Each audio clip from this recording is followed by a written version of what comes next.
Nandito po ako sa bayan ng Umingan ngayon. 1.5 hectares, titled property. May rice land, mayroong fish pan, tapos may slopey type, rolling type. Hanggang doon na, bro. Yan, so, napakagandang gawing po ito. Taniman ng mga kalamansi, ganyan, kasi wala naman pong baha dito eh. Tapos ito naman, nasasaka to dati na, bro. Siguro, O kasi mababa oh. Oh, mga first crop lang siguro tong mga to.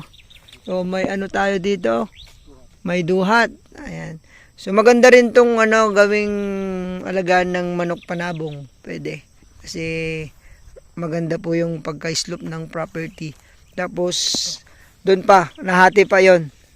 So yun sabi ng ating contact, nahati yung property na yan, yung burol na yan. Pero paparelocate na lang po ito. So hanggang doon yung property natin, tapos palabas po ng barangay road 4 meters wide, na bra? 4 meters wide po. So mga 60 siguro ang length from barangay road. Ito po yung fish pan. Ayan, tapos kasama pa yan. Kasama po 'yon sa mga rice land. Siguro total nasa 5,000 din ang nasasaka dito sa property na to. So from National Road, napaka lang to, mga 2 to 3 minutes. No? Yan, so napakalapit siya. Hanggang yan yung property natin. So yan nahuli kayo, nabenta na ni Brother Lyndon yan. Nahuli po tayo. Ang ganda kasi ng property na yan. Talagang ang bilis talaga ni bro. mabilis bumuo. Hanggang dito yung property natin. Ma'am sir. So yung mga mangga, hindi na kasama, brother. Hindi na po kasama. So tingnan natin yung boundary dito. Maluwag po yung yung right of way nakasama po sa titulo. Po yung sabi ng contact natin, papapasa tayo ng title, makikita natin mamaya. Ito na.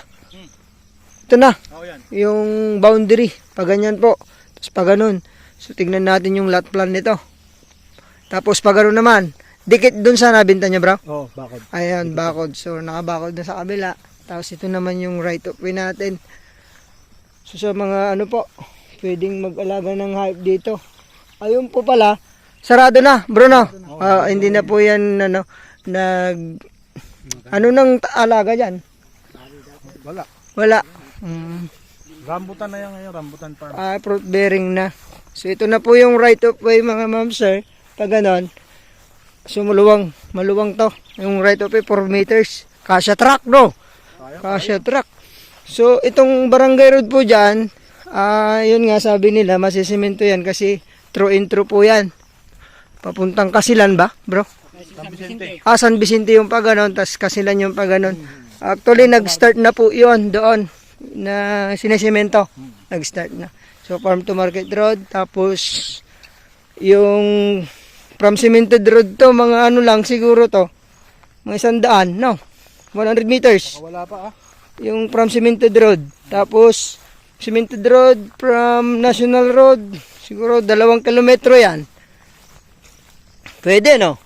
Pwede. Ito na po yung right of way. Napasok po yung ating 4 wheels dito. So, maganda pong investment to, ma'am sir. Tapos, titled property, seller name, walang extrajudicial.